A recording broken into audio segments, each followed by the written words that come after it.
Hey, I'm your host, Rick Wittring. And our guest today is Pastor Matt Steinhauer. Matt, how you doing, brother? I'm doing well today. How about you? I just had a technical error, and we're starting this thing over again. So that's what that's all about. Matt, I took some notes before we started this, and I had written down that you're a businessman. You're a businessman for many years. You're a pastor, a Mhm. Lutheran pastor. You're a songwriter, a guitar player, a singer, a sailor. You married a beauty queen. You got two great kids. And I know you're an advocate for the people who are less fortunate than you. So I mean, that's quite a list here. I don't know if that's my list Well, for Matt. thank you. The only thing you missed was I'm not sure which one of my three children are not great. I do have three Oh, great ones. Yeah, it's Kara is the oldest, Lindsay, and then Matt. of So course, it is the three. I have two daughters. Yeah, I've fallen down. that's all right. That's all right. Well, it's amazing who you are and well, what you do, and honestly, I feel closer to God when I'm close to you. That's just Appreciate that. plain and simple truth. You're a heck of a man, heck of a pastor, and I'm glad to call you my friend. So, I appreciate that. I what appreciate it. oh, this list? What gets you going in the morning? What gets you out of bed? What are you excited about when you hear it? And there's probably more than this list. So, if Yeah. whatever. Rick, it really is. It's interesting because I do wear kind of so many hats. There are a lot of things that get me motivated and excited in the morning. I retired from being a pastor in February of 2022.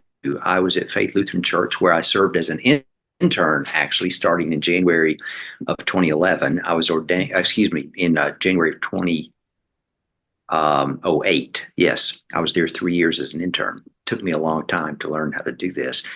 And then I was ordained in January of 2011. I retired in February of 22 with the full intent of writing a book that I've been wanting to write for about 20 years and doing more singer songwriting than what I had been able to do as a full-time pastor.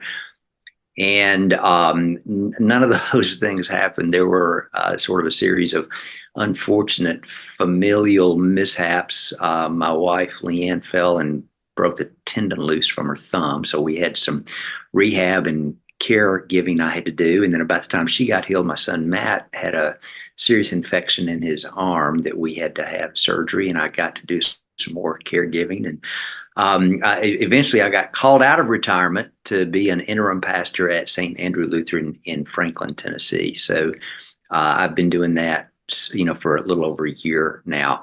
But that honestly, that experience of being an interim pastor has been very fulfilling for me. I thought I was done as a pastor, and this has really helped me see that I had some other areas that God was calling me to give and serve. And so this has been very meaningful to me. But man, I'm doing a little songwriting thing tomorrow night at Brookmead Congregational Church. They do an annual, it's kind of a songwriters round. And my dear friend, the late Stacy Lawson, who was a parishioner at Faith Lutheran, Stacy died a couple of months ago from bout with colon cancer, and he was not only a parishioner that I knew and loved, but we shared the love of songwriting, and I say that about 90% of the good things that happened to me in that area over the last 3 or 4 years were because of Stacy. So I'm kind of dedicating my song up on Friday night to him and his good memory. My sailing that I do love. You own a boat. You have owned boats, and Yes, you sir. understand that for every hour you spend enjoying being on that boat, you spend a couple hours or more working on those boats, keeping them clean and up to snuff. And I spent a good portion of a day Tuesday cleaning the hull of Old Glory 2, which is an O'Day 28. And it doesn't take but about an hour to scrub the bottom off, but it takes another, by the time you move it over the dock where you got to do that, and set everything up and clean everything up. Getting it out of the water, It's a pretty good. getting it out of the water, right? So they have a Well, lift no, I mechanism don't. over there? I actually healed that, but it's really kind of fascinating to see. I tied up on the dock, and there's two parallel docks where I do this. There's a launch ramp and then a dock on each side, and so you tie the boat up. It's got a 44-foot mast on it, so think of a 4.5-story Wow. building, You and pull you it over. exactly you Oh, pull okay. the tie something off the main sheet, run it through a block on the opposite dock, tied up to my little Honda Civic, believe it or not. It's about a 10,000 pound boat, but that little A lot of Civic leverage. back it up. Yeah. And then you scrub until you get all that old Hickory Lake algae off the bottom of it. So that's part of it. That's brilliant. That is absolutely brilliant. Yeah. So there's two things that you left out of your songwriting thing, and you had a heart attack in there, in that along the way there. Yeah, That's I did. I did. I had it was a freak, absolute freak heart attack. It's called SCAD, SCAD, spontaneous coronary artery dissection. And I should have died. I was in the best physical condition I had ever been in my life, and I was able to run. My goal was to run a 5K every day, which I did most every day. And if I had time, I'd run 4 miles, 5 miles. I didn't usually have time to run more than that, but I could run, 6. I did that on occasion.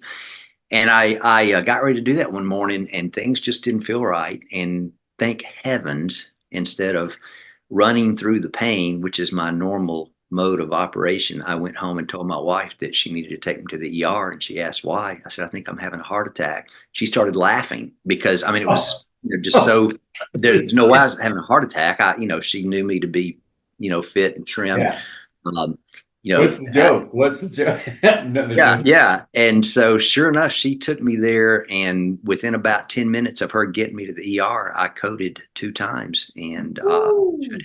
should have been dead. But no, it was really kind of odd. Everybody says, well, did you do a stent? And the answer is no. My cardiologist said if they had tried to do a stent, I would have died on the operating table because my artery was actually coming apart from the inside. It wasn't a blockage due to No plaque. It was a shedding? blockage due to my the inside. They said your artery is kind of like an onion. It's layered, Okay. and those inner layers started coming loose, and that formed a blockage, a clot in my uh, lower anterior descending artery, the LAD artery, which is the widowmaker. I believe is the same artery. Only mine wasn't plaque built up; it was just coming apart. So it's actually called a women's heart attack. So I don't say that with a lot of pride, but I say it because a lot of women are not taken seriously when they present heart attack symptoms. They're just told, go home and, it's something you ate, whatever. Yeah. But Indigestion. this heart attack happens 90% of the time in women between the ages of 20 and 40 who have had Wow. multiple childbirths. That's the commonality in it. And I was a few years over 60 when I had mine, and the specialist at Vanderbilt said, not only do we rarely see this in men, we never see it in anybody over 60 years old. So she called me a pink zebra, which I corrected her, and I said, look, it's already a women's heart attack. Could I at least be a blue zebra? So, but I'm here. And, And we're and glad for it. yeah, We're better for your life and what you bring to people every day. That's amazing. One of the other things that second point that I was thinking about earlier is that you have sung at the Bluebird. I mean, that is a world-renowned spot for specific, wonderfully yeah, talented humans, right? yeah. Yeah. I think that is one of my great joys too, is to get to say I have sung at the Bluebird Cafe. Now, full disclosure, just about anybody can sing at the Bluebird if you do the call-in thing on the open mic night, which is what I have done more than once. So I've sung there 2 or 3 times. But I did have the opportunity I did a songwriting workshop with Susie Bogus, Wow. singer-songwriter, and the whole workshop was around, we, worked on delivery of the songs that we've written. And then on Sunday nights at the Bluebird, they have an artist show, kind of an artist showcase. And so she was the artist that was on that night. And then those of us who were in the writing workshop got to open for Susie Boggess at the Bluebird Cafe. So Yeah, that was buddy. That, way yeah. Whoa. cool. That's amazing. It was That's fun. amazing. A lot of Um, yeah. so there's so many things that I find amazing about you. And something I admire is that you, on a regular basis, go on a sabbatical. You go someplace, you leave all your stuff behind, and you think and you pray and you get yourself together, I guess. I don't know, but that's everyone should do that. Yeah.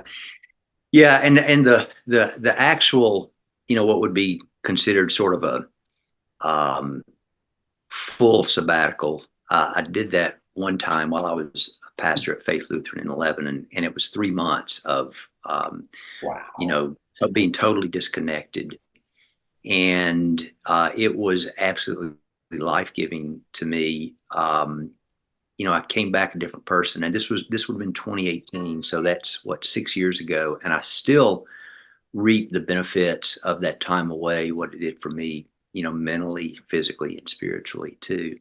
But I also try to take times. My favorite place to go, if it's just like an overnight thing, I've got that sailboat that has a nice cabin and a galley in it and a head, so I can I can go anchor out in Old Hickory Lake for and not be on land for a couple of days and be okay with that.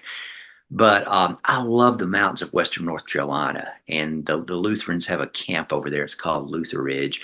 It was built back in probably the 50s in Arden, North Carolina, right outside of Asheville, and it was out in the boonies when it was built. Well, the good people of Asheville built their regional airport right beside the camp property, so Thank you. it the everything is kind of grown up around Luther Ridge. It's still a good place to go and get access to good hiking and quiet and nature. And so that's something I try to do that, once a year. Sometimes I get really lucky and get to do it twice a year.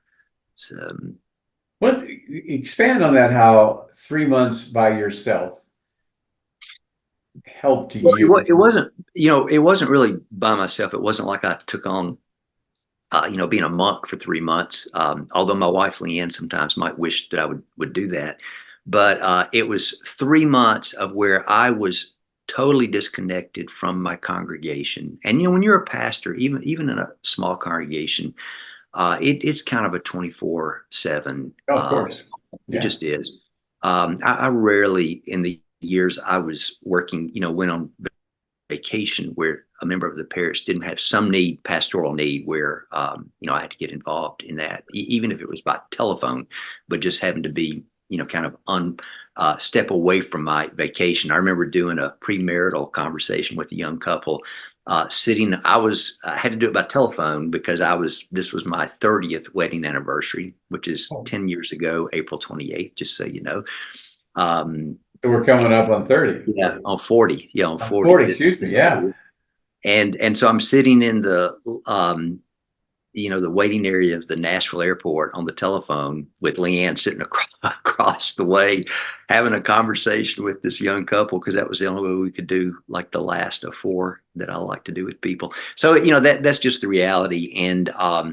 And so when I went on sabbatical, the rule was I was not supposed to have any contact with the congregation, and they were not supposed to have any contact with me, and which is really hard to do when you Sure. love those people and you're loved by those people.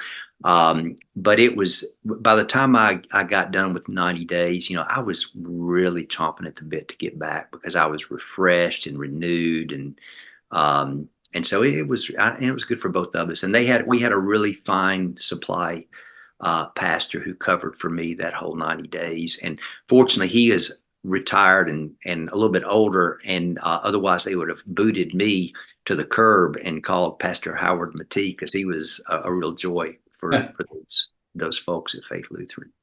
So what we attended your church, and I loved the people and loved you, and that's how we met. Yeah. Did we No, meet? we No, met at the serving with the help center, that's Wilson right. Community Help Center. Yeah. Yes, and that's also the thing that keeps giving is if you work with others to help other people, and I personally got a lot out of that more than I put into it. I mean, it keeps giving. Your friendship is, I've Yeah. had your friendship forever. There's other people that were on the board that they're dear friends, and that Mhm. you can't give enough. And you're a very giving person. I know you're involved in a lot of things that are charitable, and you want to help people. You do it behind the scenes. You do it in very public ways. Seen you battle some politicians and what have you. So, how did you choose the Lutheran Church to be your path? How did that happen? Well, I am a rare in the Southeast. There's a lot of Lutherans in up in the upper Midwest. If you get up to Minnesota, Iowa, Nebraska, all those areas, there's lots of Lutherans. That's where your mega churches down here are Baptist, non-denominational, et cetera. If you're up there, it's kind of the opposite. That's the Lutheran. Where I call it Luther land. But I was born and raised here in the Middle Tennessee area. In fact, I kind of spent almost my whole life in Hendersonville, where I still live.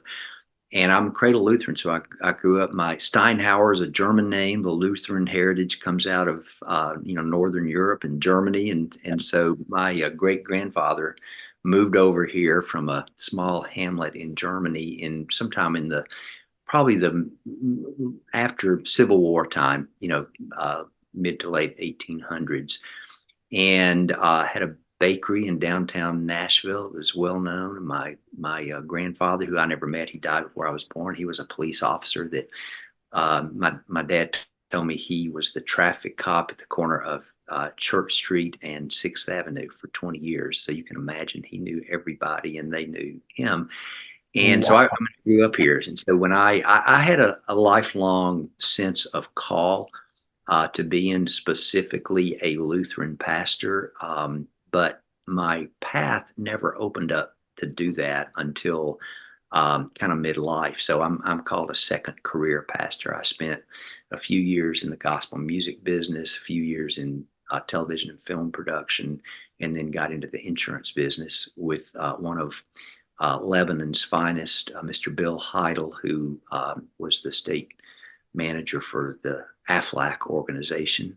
He Wow. started American Family Life in the state of Tennessee back in the 1960s, and so I worked with Bill in that business for about 20 years. And then when I took a year when I retired from that to kind of decide what I wanted to do when I grew up, and wound up going to work for my home congregation, St. Timothy Lutheran in Hendersonville, as a staff person to do Christian education, youth and families, those types of ministries.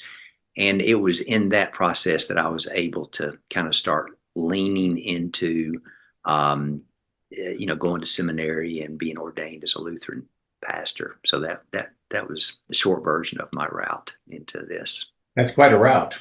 Mhm. Yeah, if you ask Leanne, we got married in April of 1984, and I was in the insurance business. I just started then, and so she did not marry a pastor. We had Oh, children before I finally was able to be a pastor. So I have children, but they're really not preachers' kids. They kind of escaped all of that. They were kind of in college and they weren't marked. mostly moving out. Exactly. Yeah, He's a preacher's kid. that's right. Well, and Matt's a joy for life. He's a great guy. Oh yeah, he is. So my son Matt has Down syndrome. He turned 29 in January, and he is absolutely he is a joy. There are a lot of challenges to being a parent of a special needs human being, and I have to be honest about that with people who ask. But it's almost like the challenges in one hand are equal to, if not outweighed by the joys and laughter and all that he brings to our life. So yeah, and you know Matt, so I do. yeah, He's a fun guy. yeah, he Yeah, is. when you speak of him, you never when we speak of him, you speak of how funny he is and Yeah, all the things that he is, and not what his situation is. You never yeah, you bring those things up all the time. How yeah. great a guy he is. So Well, what's he been I have doing to tell lately? this. This is one of my favorites. It's relatively recent, but his niece Emmeline, my granddaughter Emmeline, who had just turned 9 about this time in middle of October of this past year, and Matt and Emmeline were texting, and so my daughter Kara, Emmeline's mother, sent me a screenshot of Matt and Emmeline's conversation, and it went like this: Matt asks Emmeline, "What are you going to dress up as for Halloween?" And Emmeline texts back and says, "It's not for 14 days." Matt texts back, "In 14 days, it will be today. What are you going to dress up as for Halloween?" I don't know where he Ah, gets that. I mean, he has that kind of humor. I don't know where he gets it, but yeah, oh, fun, fun, fun, fun. yeah. Well, Matt, this is we reached the end of our time together today. It's always a pleasure to be with you, even through this media, and I appreciate you as a friend and a pastor. I love you and your family, and I always wish you the best, my friend. Well, I appreciate it. I'm grateful to know you and have you as an important friend in my life. Thank you for doing this. My pleasure. That's all we got today, folks. Just tune in next week, and when we have a brand new guest, who knows what that will be.